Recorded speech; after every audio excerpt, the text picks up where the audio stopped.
विवाद भारत की देख रहे हैं आप सब। मैं हूं आपके साथ साहिल कीर्ति। आज चर्चा करेंगे मंदिर, मस्जिद और सियासत। आखिर क्यों प्लेसेस ऑफ वर्शिप एक्ट, आखिर क्यों, और उसके बाद उस पर सियासत क्यों। लगातार हिंदू पक्ष याचिका लगाता नजर आया है। जहां भी मस्जिद बनी है वहां पर मंदिर होने का दावा किया जा रहा है, और वहीं पर मुस्लिम पक्ष ने भी याचिका लगाई और साफ तौर पर कहा कि ये प्लेसेस ऑफ एक्ट का उल्लंघन है। यह कानून ऐसे समय में आया था जब अयोध्या का राम मंदिर आंदोलन अपने चरम पर था। इस विवाद का असर पूरे देश पर पड़ा और जगह जगह मंदिर और मस्जिद को लेकर विवाद सामने आने लगे। ऐसे विवादों को रोकने के लिए तत्कालीन कांग्रेस सरकार प्लेसेस ऑफ वर्शिप एक्ट लेकर आई। उत्तर प्रदेश के संभल जिले में स्थित जामा मस्जिद को कानूनी चुनौतियों का सामना करना पड़ रहा है। हिंदू पक्ष ने याचिका दाखिल कर मस्जिद के स्थान पर हरिहर मंदिर होने का दावा किया है। मामला कोर्ट पहुंचा तो यहां एएसआई सर्वे की इजाजत दी गई, जिसके बाद संभल में हिंसा भड़क उठी और 5 लोग इसका शिकार हो गए। इस हिंसा में कुछ पुलिसकर्मी व स्थानीय लोग भी घायल हुए। विवाद अभी थमा नहीं था कि अजमेर शरीफ दरगाह में महादेव मंदिर होने का दावा किया गया। यह मामला भी कोर्ट में है। ये हालिया विवाद तो बांध भी भर रहा है। इससे पहले ज्ञानवापी मस्जिद और मथुरा में श्री कृष्ण जन्मभूमि और शाही ईदगाह मस्जिद विवाद भी ऐसे ही चर्चित मामले हैं। इन विवादों की जड़ 1991 में प्लेसेस ऑफ वर्शिप एक्ट से जुड़ी है।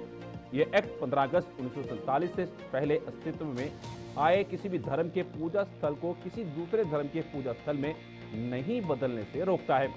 हालांकि अब इस एक्ट की कानूनी मान्यता को ही सुप्रीम कोर्ट में चुनौती दी गई है और इसे रद्द करने की मांग को लेकर याचिकाएं दाखिल की गई हैं। अब इनमें सवाल उठता है कि आखिर अब किस तरह से फैसले निकल के सामने आए। वही बात करते हैं संभल हिंसा से जुड़े अपडेट पर। कोर्ट के आदेश पर जामा मस्जिद का सर्वे करने गई टीम। संभल हिंसा से जुड़ा अपडेट अगला। 24 नवंबर को जामा मस्जिद में सर्वे के दौरान हुई झड़प। मस्जिद के बाहर स्थानीय लोगों की पुलिस से हुई झड़प। हिंसा में 4 लोगों की मौत, कई लोग हुए थे घायल। हिंसा के बाद 4 दिन तक बंद रहे बाजार, इलाके में रहा तनाव। हालात सुधारने के लिए भारी संख्या में सुरक्षा कर्मियों की तैनाती की गई।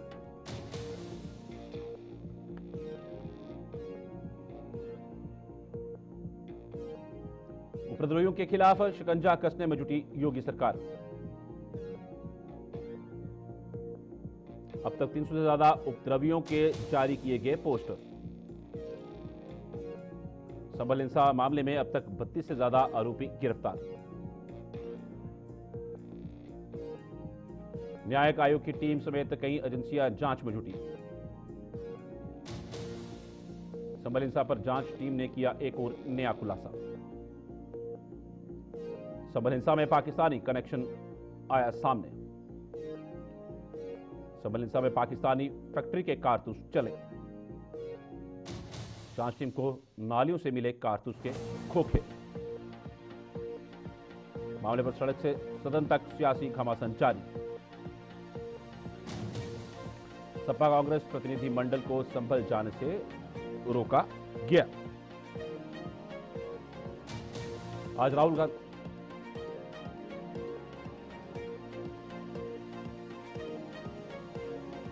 10 दिसंबर तक संभल में भारी लोगों की एंट्री बैन।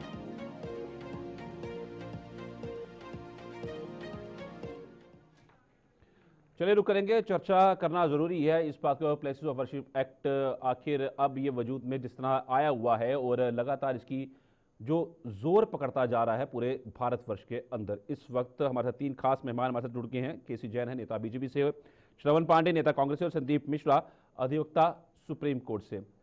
आप तीनों का बहुत बहुत स्वागत हमारी इस खास चर्चा में। हमें समय देने के लिए आपका बहुत बहुत स्वागत। शुरुआत केसी जैन से ही करेंगे।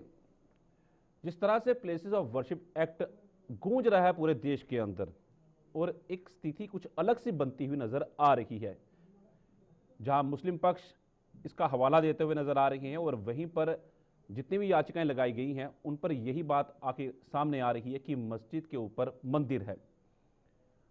और लगातार विपक्ष यही सवाल उठा रहा है कि धर्म के नाम पर राजनीति जो है वो की जा रही है।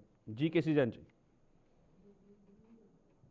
देखिए साहिल जी, पहली बात तो ये है कि जो भी मामले हैं वो न्यायालय में जा रहे हैं। जी जी एक बिल्कुल। समय ऐसा था भारत देश में कि यहाँ पर वो चाहे हिंदू मंदिर रहे हों या देवी देवताओं की मूर्तियां रही हों, उनको तलवार की नोक पे छीना गया, उनको खंडित किया गया, वहां पर तमाम सारी इमारतों का निर्माण किया गया।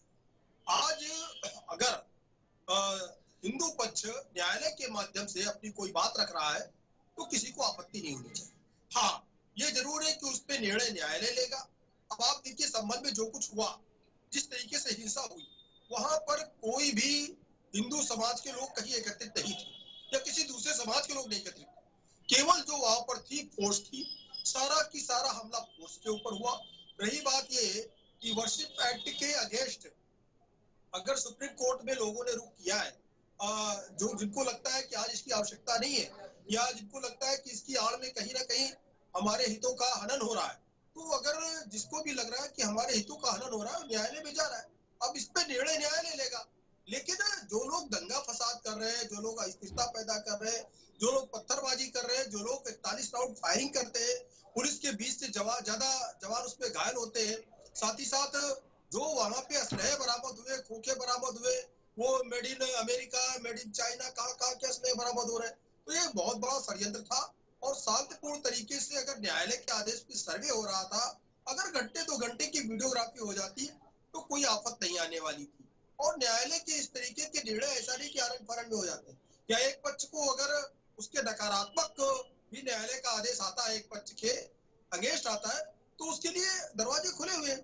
जैसे कि लोग बाद में गए सुप्रीम कोर्ट में, सुप्रीम कोर्ट ने कहा भाई 10 तारीख तक कोई इस पे एक्शन नहीं होगा। ये चीज पहले भी कर सकते थे, बिना दंगा किए कर सकते थे। और रही बात वर्शिप एक्ट को लेकर के, तो जिनको लगता है कि आज हमारे अधिकारों का हनन हो रहा है, वो न्यायपालिका जा रहे हैं। तो न्यायपालिका सबसे बड़ी चीज है देश में, उस पर सबको विश्वास भी है। फिर इतना हंगामा, इतनी अराजकता, इस तरीके की घटनाक्रम और इस तरीके का बवालबाजी क्यों? ये कोई हिंदू मुस्लिम दंगा नहीं था। सारा की सारा जो हमला हुआ पुलिस के ऊपर हुआ, पुलिसकर्मी घायल हुए, जब दूसरा पक्ष था ही नहीं। न्यायालय के आदेश पे सर्वे हो रहा है और किसी भी कहीं पे भी हो, तो उस पर हमें नहीं लगता है कोई बहुत बड़ी आपत्ति की बात है। क्योंकि ना तो दरवाजा बंद करने का आदेश था, ना कोई सील करने का आदेश था, ना कहीं पे कोई क्षतिग्रस्त करने का आदेश था, ना तो कहीं पे उनकी पूजा पद्धति यानी नमाज वमाज जो अदा करते हैं उस पर किसी तरीके की रोक लगी थी। जब कोई रोक ही नहीं है, फिर इस तरीके की दंगा भड़काने की आवश्यकता क्यों? अब वहां शांति व्यवस्था कायम है, संभल में लोग जा रहे, राजनेता वहां पर जा रहे, कांग्रेस के हो, सपा के हो। पता है 10 तारीख तक के लिए वहां पे धारा 163 163 लागू है, जो पहले सीआरपीसी की 144 हुआ करती थी, अब 163 है। तो जब 10 तारीख तक के लिए रोक है, फिर वहां हंगामा खड़ा किया, फिर आम पब्लिक से झगड़ा किया। आम पब्लिक, तमाम सारे लोग एग्जाम देने नहीं पाए, तमाम लोग हॉस्पिटल नहीं पहुंच पाए, तमाम लोग अपने गंतव्य तक नहीं पहुंच पाए। इस तरीके की अराजकता का माहौल क्यों हो रहा है? सब कुछ अगर लॉ एंड ऑर्डर के अंतर्गत सब कुछ कंट्रोल में है, फिर अस्थिरता पैदा करने के लिए राजनीतिक लोग वहां क्यों जा रहे हैं? और ये वो लोग जा रहे हैं जो अयोध्या की तरफ रुख नहीं किए जब एक बेटी के साथ बलात्कार हुआ। ये लोग तब नहीं गए जब कन्नौज में घटना हुई, ये लोग तब नहीं गए जब बहराइच में घटना हुई। फिर वहां राजनीतिक रोटियां आप सेक रहे हैं, लेकिन उसका परिणाम क्या हो रहा है? उसका परिणाम आम जनता को भुगतना पड़ रहा है। इसलिए सबको संयम से काम लेना चाहिए और साथ ही साथ न्यायालय के आदेशों का पालन होना चाहिए। जी बिल्कुल, मैं रुक करूंगा। हमारे साथ कांग्रेस के श्रवण पांडे नेता मौजूद हैं। श्रवण Pandey ji, places of worship act, उनके बीजेपी ने भी मेरा जवाब घुमा फिरा के संबल पे ही सिर्फ ले आए, पर मुझे ये जवाब चाहिए, प्लेसेस ऑफ वर्शिप एक्ट आखिर इतना अहम क्यों है? क्योंकि तत्कालीन प्रधानमंत्री पीवी नरसिम्हा राव ने इसको लाया था। जी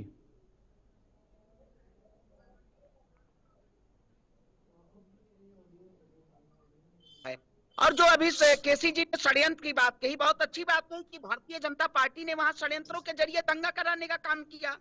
अगर षड्यंत्र नहीं होता तो क्या वहां दंगा होगा? क्या संभल में वो जो 5 लोग जो वहां पे मारे गए हैं, इसका जिम्मेदार कौन है?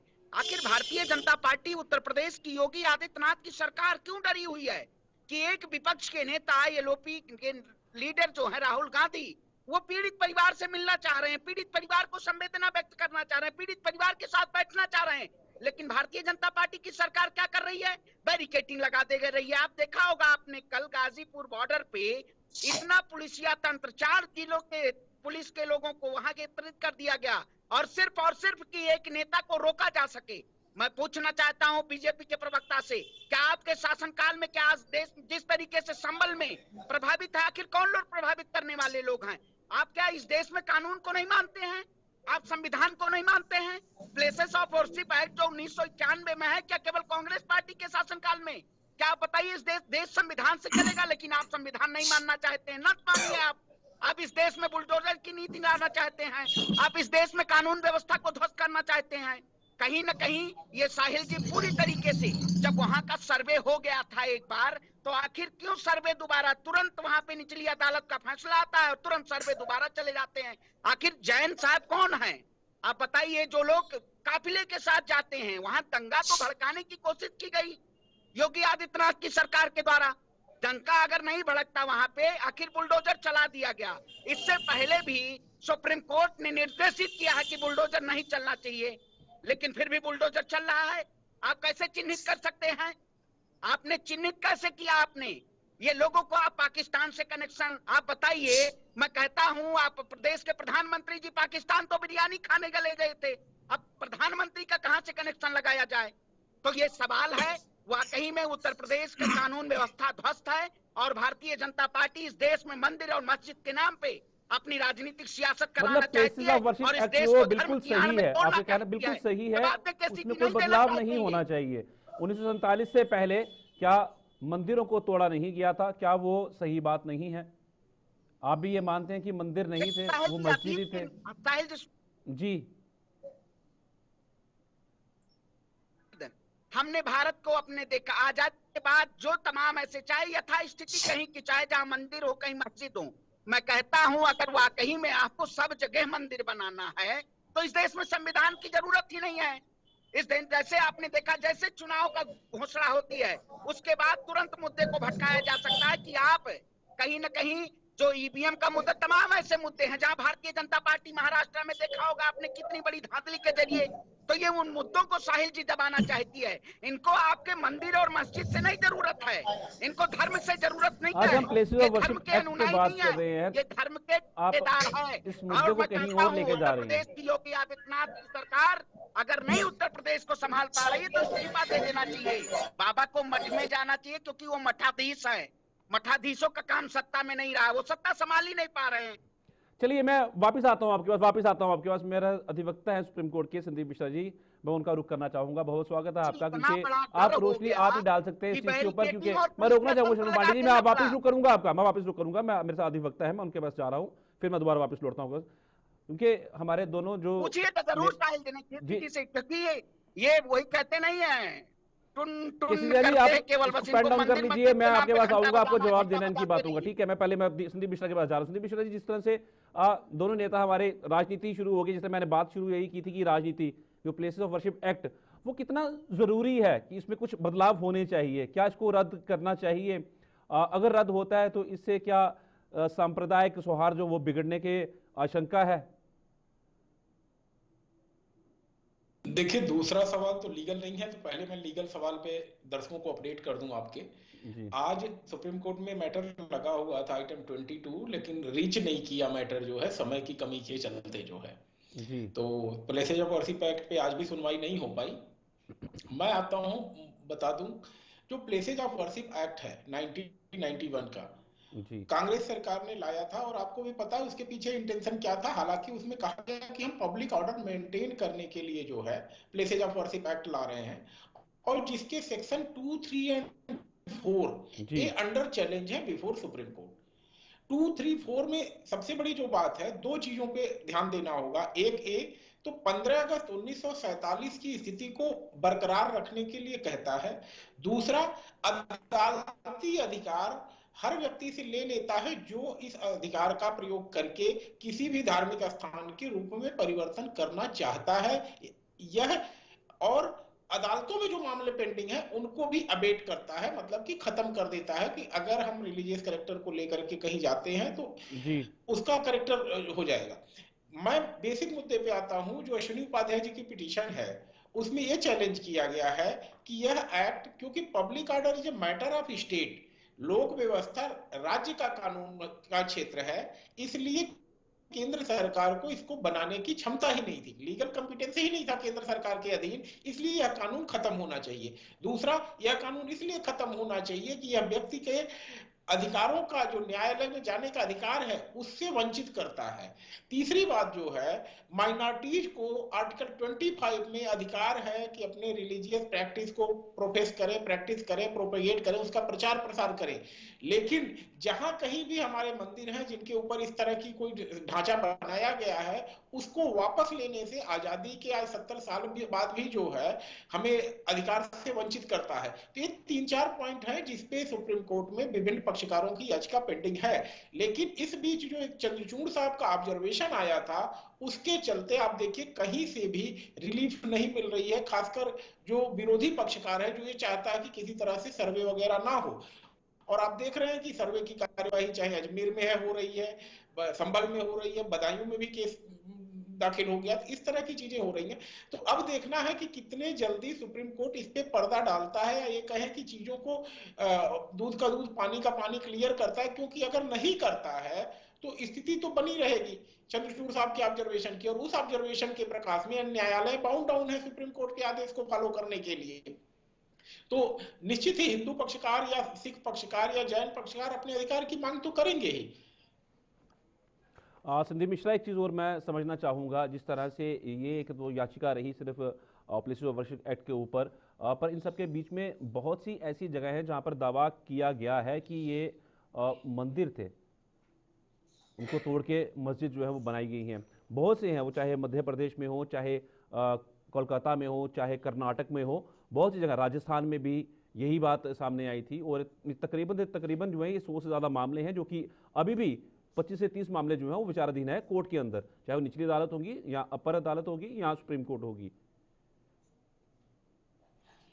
देखिए, ऐसा नॉर्थ इंडिया में आपने पढ़ा होगा इतिहास की किताबों में कि आक्रांताओं ने मंदिरों को लूटा, नष्ट किया, और यह किसी से छुपा नहीं है। और इतना ही नहीं किया, बल्कि शिलालेख भी लिखवाए उन लोगों ने। और सबसे बड़ा उदाहरण तो इंडिया गेट के पास अपना दिल्ली के अंदर है, जो कुतुब मीनार, कि कुतुब मीनार के सामने एएसआई का पत्थर लगा हुआ है जिसमें कहा गया है 32 जैन मंदिरों को ध्वस्त करके यह ढांचा बना हुआ है यहाँ पे। तो आक्रांताओं ने देश को लूटा है। और सबसे बड़ा सवाल है कि आजादी के बाद क्या हमें अपना अधिकार है कि हम अपने धार्मिक स्थलों को फिर से एक बार मांग सकें? क्या देश का बहुसंख्यक समाज अपने अधिकार नहीं मांग सकता है? सबसे बड़ा सवाल है जी। तो इसका मतलब हम ये समझे कि जब 1991 में पीवी नरसिम्हा राव की सरकार थी और तब ये प्लेसेस ऑफ वर्शिप एक्ट लाया गया था, तो सिर्फ इसी वजह से, सिर्फ अपने फायदे के लिए, सिर्फ राजनीतिक रोटियां सेकने के लिए इस एक्ट को लाया गया था। बिल्कुल बिल्कुल, इसका पूरा उद्देश्य यही था कि किसी तरह से जो विपक्षी पक्षकार हैं या कहें मुस्लिम पक्षकार हैं जो इसके प्रभावित हो रहे हैं, उनको इस बात का भरोसा दिलाया जा सके कि राम मंदिर का मामला जो चल रहा है, इसके अलावा कहीं और कोई मामले पे प्रकाश नहीं डाला जाएगा और सबके हिंदुओं के अधिकार छीन लिए जा रहे हैं। यह बात अलग थी कि आज जब हिंदू जगह है, अपने अधिकार की मांग कर रहा है, नहीं तो यह कानून एब इनिशियो जीरो था, क्योंकि आपको न्यायालय से अपने अधिकार की मांग करने से वंचित करता है। और अदालतें कह चुकी है, सुप्रीम कोर्ट कह चुकी है कि भाई हम किसी को कोर्ट से जाने से कैसे वंचित कर सकते हैं। तो देखना होगा कि सुप्रीम कोर्ट इस मामले को कैसे डिसाइड करती है। जी बिल्कुल, मैं रुक करूंगा श्रवण पांडे का। श्रवण पांडे जी, किस तरह से देखते हैं प्लेसेस ऑफ वर्शिप एक्ट? क्या वाकई इसमें कोई बदलाव होना चाहिए? क्या वो सही रहेगा? क्योंकि हमने हमेशा देखा है कि जो कांग्रेस का जो वोटर है, अगर हम वायनाड भी चले जाएंगे तो वहाँ पर भी जो वायनाड में 5 विधानसभा में से 3 विधानसभा ऐसी थी जिसमें कि मुस्लिम बहुल्य वोटर जो बहुत ज़्यादा था। क्या इस तरह से मतलब ये चीज़ें चल रही हैं? जी जी साहिल जी, देखिए मैं एक बात कहता हूँ, जिस तरीके से संभल की जो ये घटना हुई जी, इससे पहले भी आपने देखा होगा, चाहे जो तमाम ऐसे मुद्दे रहे, ये मुद्दों से भटकाने के लिए आज इस देश में कई ऐसे जो धर्म, मंदिर और मस्जिद के अलावा कई ऐसे मुद्दे हैं, लेकिन भारतीय जनता पार्टी उन मुद्दों पे मुखर होकर नहीं बात करना चाहती है। जी। आप देख रहे होंगे मणिपुर कितने दिल से जल रहा है। मैं कहता हूँ बीजेपी के प्रवक्ता मणिपुर पे डिबेट कर लें, जिस तरीके से हमारी बहन बेटियों के साथ जो वहां पे जघन्य अपराध उनके साथ किया गया, जो ऐसी ऐसी तस्वीरें आई, साहिल जी उस पर बात नहीं करना चाहते हैं। चुनाव में जो मुद्दा है वो देश का मुद्दा है, लेकिन भारतीय जनता पार्टी सदन में देश के मुद्दे पे नहीं बात करना चाहती। आज आपने देखा होगा सदन में किस तरह की, आखिर आप बताइए, षड्यंत्र का ये कहीं ना कहीं साजिश करने का तरीका है। आखिर दंगा कौन कराता है, दंगे के पीछे कौन लोग हैं? दंगे के पीछे भारतीय जनता पार्टी के ही लोग हैं, आरएसएस के लोग हैं, जो ये माइंडेड। आप जब कल देखे होंगे, वीडियो भी आपको सोशल मीडिया पे दिखी होगी, कल जो वहां पे राहुल जी संभल जा रहे थे, गाजीपुर बॉर्डर पे रोका गया। गाजीपुर बॉर्डर पे कुछ ऐसे अवरोधक तत्व आपकी भीड़ में जाके, और वो केवल वहां पे एक ऐसे उपद्रव करने का वो कहीं ना कहीं वो करते हैं, षड्यंत्र करते हैं। वो यही घटना कल गाजीपुर में भी भारतीय जनता पार्टी और आरएसएस के लोग करना चाह रहे थे। आपने वीडियो भी देखा होगा, उन वीडियो में कई ऐसे सोशल मीडिया की तस्वीरों में मैं भी उसमें आपको दिख रहा हूँ कि हम लोग शांतिपूर्ण तरीके से अपने नेता का नारा लगा रहे हैं, और सरकार से और वहां के प्रशासन से बातचीत हो रही है कि संभल रहने दीजिए। आखिर संभल का ऐसा कौन सा ब्लूप्रिंट भारतीय जनता पार्टी ने बना रखा है जिससे डर लग रहा है? वो विपक्ष के नेताओं को नहीं जाने देना चाहते हैं, विपक्षी नेताओं को वहां नहीं पहुंचने देना चाहते हैं। ये सरकार सिर्फ और सिर्फ षड्यंत्रकारी के जरिए इस देश में बहुत बड़े रूप में दंगा कराना चाहती है। ठीक है केसी जैन जी, ये सरकार एक षड्यंत्रकारी रूप में दंगा भड़काने की कोशिश जो है लगातार कर रही है। मैं रुक करूंगा दोबारा संदीप मिश्रा जी, आपका एक इनसे जवाब ले लीजिए मुझे। जी जी, मैं बिल्कुल मैं आप जनरल पार्टी में आपका जवाब ले रहा हूं उनसे जी। देखिए साहिल जी, समस्या इस बात की है, अभी आदरणीय वरिष्ठ अधिवक्ता महोदय ने जो बात कही, संदीप जी ने, कि आप बात कर रहे हैं वर्शिप एक्ट को लेकर, और वर्शिप एक्ट को क्यों नहीं हटना चाहिए। जाहिर सी बात है कि अगर एक विशेष विचारधारा ने एक जबरदस्ती कानून को थोपने का काम किया, तो उसके लिए न्यायालय में जा रहे हैं हम लोग, और वो कोई न्यायालय के द्वारा बनाया गया कानून नहीं था। उनको बात सुन लो भाई, वो न्यायालय के द्वारा बनाया गया कानून नहीं था, वो सदन के अंदर पारित किया गया था, वो सांसदों के द्वारा पारित किया गया था, कांग्रेस के सांसदों के द्वारा पारित किया गया था। वो न्यायालय का कोई आदेश नहीं था। अगर न्यायालय का आदेश नहीं है और सदन का आदेश है, सदन में कौन लोग थे, किसकी सरकार थी? अभी संदीप जी ने उस पर सवाल उठाया। और एक चीज है, सुन लीजिए, देखिए, जब आप लोगों को पता था, आप लोगों को पता था कि संभल के जाने पर रोक है, और एक चीज है कि इन्होंने कहीं पर भी रिटर्न में नहीं दिया कि हमें संभल जाना है। राहुल गांधी जी ने कहीं कोई परमिशन नहीं ली, कहीं कोई रिटर्न में एप्लीकेशन भी नहीं दी कि हम जा रहे हैं। देखिए, वो विपक्ष के नेता हैं, अगर उनके साथ कोई हादसा हो जाता, मैं वापिस आऊंगा जनरल पांडे जी, आपसे लूंगा जवाब, मैं आऊंगा वापिस आपके पास। तो जिम्मेदारों का हादसा हो जाता। आप लोगों ने वहाँ पे आम जनता को परेशान करने का काम किया, संभल बॉर्डर पर क्यों आम जनता को परेशान करने का काम किया? जब धारा 163 लागू है, आपको पता है कानून को मानने वाले लोग हैं या कानून की धज्जियां उड़ाने वाले लोग हैं? आप तो कानून की धज्जियां उड़ाने वाले लोग हैं।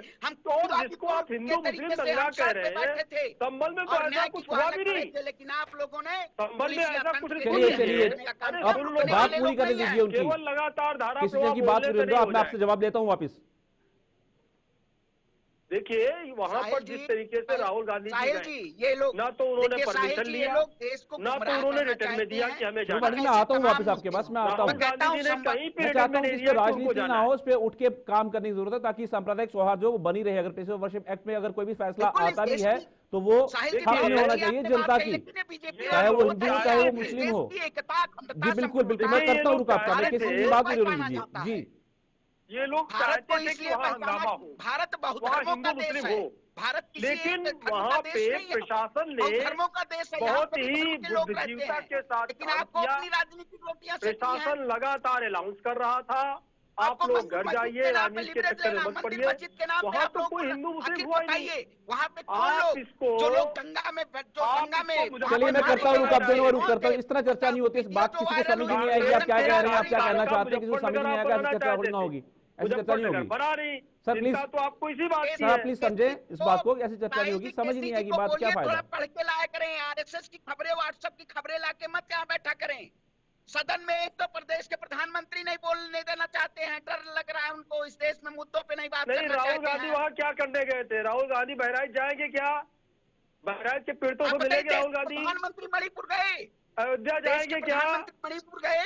नहीं गए नहीं, आप मणिपुर। वेस्ट बंगाल गए थे, वेस्ट बंगाल में जो कांड हुआ था उसमें गए थे आप? कर्नाटक में आप लोगों ने कांड किया, चलिए मैं वापस गए थे करूंगा, आप? रुका, मेरे पास समय कम है, मेरे नहीं पास गए थे। मुझे संदीप मिश्रा जी के पास जाना है, मेरे पास समय कम है। किसी जैन जी, श्रवण पांडे जी, मैं आप दोनों को रोकना चाहूंगा, आप दोनों को रोकना चाहूंगा मैं, किसी जैन जी, श्रवण पांडे जी, मैं दोनों को रोकना दंगाई बहुत चाहूंगा, प्रिय है आपको, दंगाई शांत से मिलने रहिए। जाएंगे बस।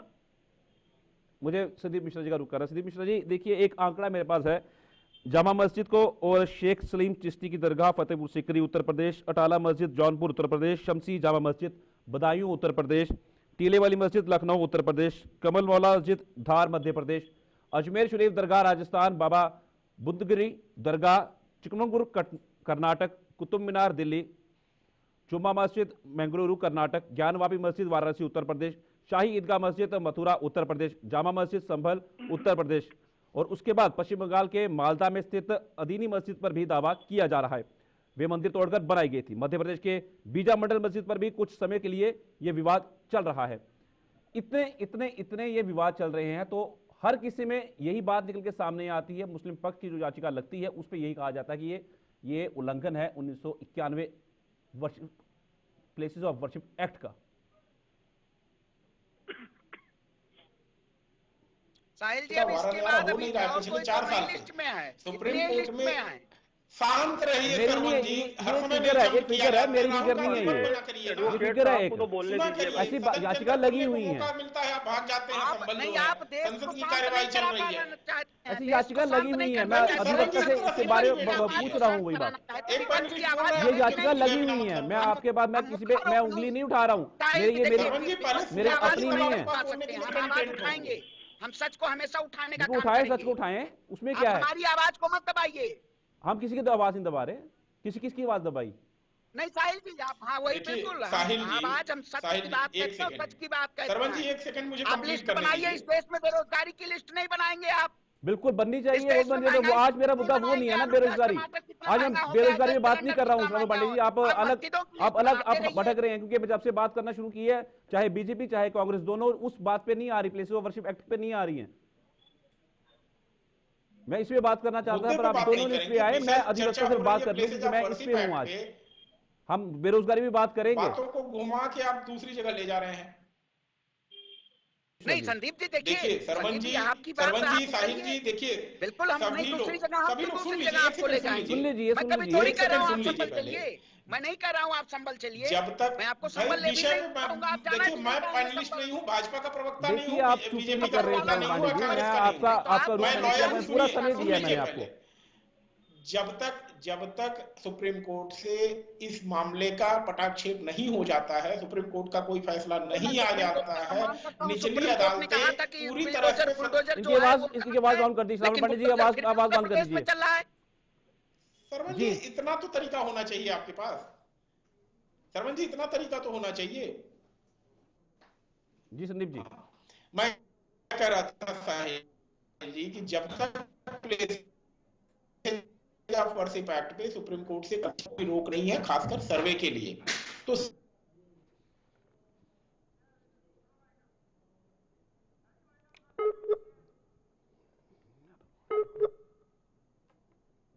चलिए बहुत बहुत शुक्रिया केसी जैन जी आपका भी हमारे साथ जुड़ने के लिए, श्रवण पांडे जी आपके भी हमारे साथ जुड़ने के लिए, संदीप मिश्रा जी आपके भी हमारे साथ जुड़ने के लिए, क्योंकि एक अहम मुद्दा है ये। अब देखना होगा किस तरह का फैसला निकल के सामने आएगा, किस हक में जाएगा, पर जिस भी हक में जाए, हिंदू मुस्लिम सिख ईसाई सबको एक साथ रह के इस देश में रहना है, क्योंकि दुनिया का सबसे बड़ा लोकतांत्रिक देश भारत है।